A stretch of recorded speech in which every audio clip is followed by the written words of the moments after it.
Hai, Assalamualaikum. Okey, bila rasa badan tak berapa sihat, macam sekarang tengah running nose, batuk kan, jadi suplemen yang saya tak tinggalkan adalah Galik Galik Kompleks. Okey, pil bawang putih. Pil bawang putih ni sangat best sebab even kalau ada bisul ataupun ada darah tinggi, memang sangat digalakkanlah untuk amalkan Galik Kompleks. Oh ya, kalau kayak kan, penyakit-penyakit berkaitan dengan kata apa tu, serangan antibody kita yang imun badan kita lemah kan, jadi kita perlukan antibiotik semula jadi, iaitu Galik Kompleks. Sebotol ni ada 60 biji. Jom tengok. Ni botol baru.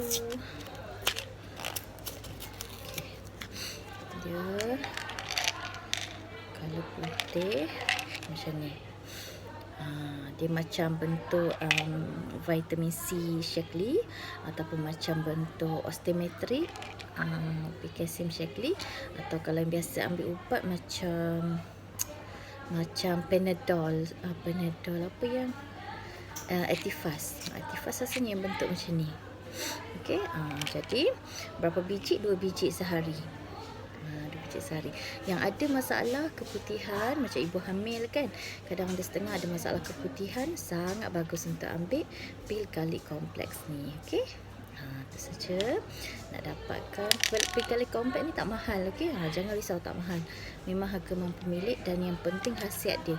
Yelah, kadang kita nak makan bawang putih pun mungkin rasa tak tertelan kan, tapi yang ni memang bau dia mampu ditelan. Okey, itu saja buat masa ni. Nampak tadi ada garlic rosemary with spearmint flavor. So bau dia orang kata bau yang selesa lah. Kadang kita nak telan nak telan galik bawang putih tu tak mampu kan, tapi pil ni memang best. Okey, itu saja buat masa ni. Bye, Assalamualaikum.